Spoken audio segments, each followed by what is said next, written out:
we teach doctors how to try to save people. We teach very little about how we manage the realities of what we cannot fix. And the place we've ended up in is a health system that not only has the basic public health failures we described in the previous segment, but then this other failure, which is the ability to manage mortality. I have been a surgeon for more than a decade now in cancer surgery, taken care of a lot of people who've died, and could see that my own skills were inadequate for helping people navigate what is normal: denial, anxiety, the desire to have everything thrown at you. And there have been this series of studies that have brought home how badly this is going. A study at the Mass General Hospital is just one example. They took lung cancer patients, stage 4 cancer patients, who had on average just 11 months that they lived after the study started. Half of them got usual oncology care.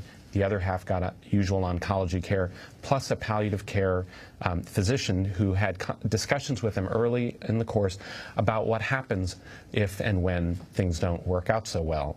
The group who got the conversations ended up spending fewer days in the hospital, stopped chemotherapy earlier, went on to hospice sooner, had less suffering at the end of their lives, and they lived 25% longer.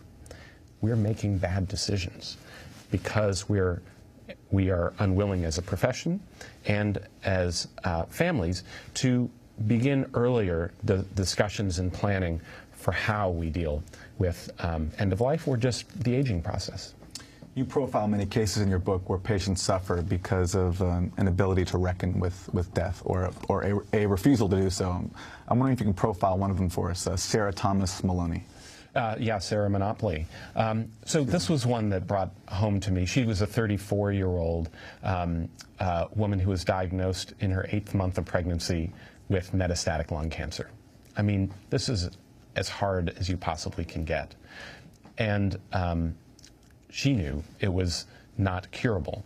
But you want treatments that can extend the time you had. She got her infant baby and wanted to spend as much time as she could with her new daughter. But she knew the end would come. We all had a plan that we would not have this end with, flogging her to the bitter end and having no quality of life in the end. And yet the train still went down that track. And I was part of that team and made that happen. What I found was that we had an inability to recognize and even ask questions about the fact that people have priorities besides just living longer.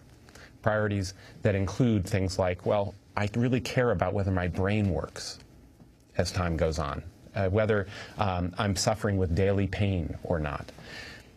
The power that comes from the fact that we can have discussions was reflected to me in my own father's case, where he had a brain cancer in his brainstem and spinal cord. We had the conversations that I learned from palliative care physicians and others. And explain when you say palliative care. Yeah. So palliative care is the specialty that has evolved for how to make sure that people's well-being is preserved in the course of their life, especially when they have chronic illness or terminal illness. Palliative care is often paired with hospice, where if you reach the stage where you're at the last 6 months of your life, you can be eligible to move into care that's really about having your best possible day today instead of sacrificing your time today for the sake of the future. So what the people in palliative care do is they just have some basic questions that we don't ask and never learned in medicine. Things like, tell me what your understanding of your condition is. Tell me what your fears and your worries are about the future. Tell me your goals if time becomes short. And tell me what outcomes are unacceptable to you.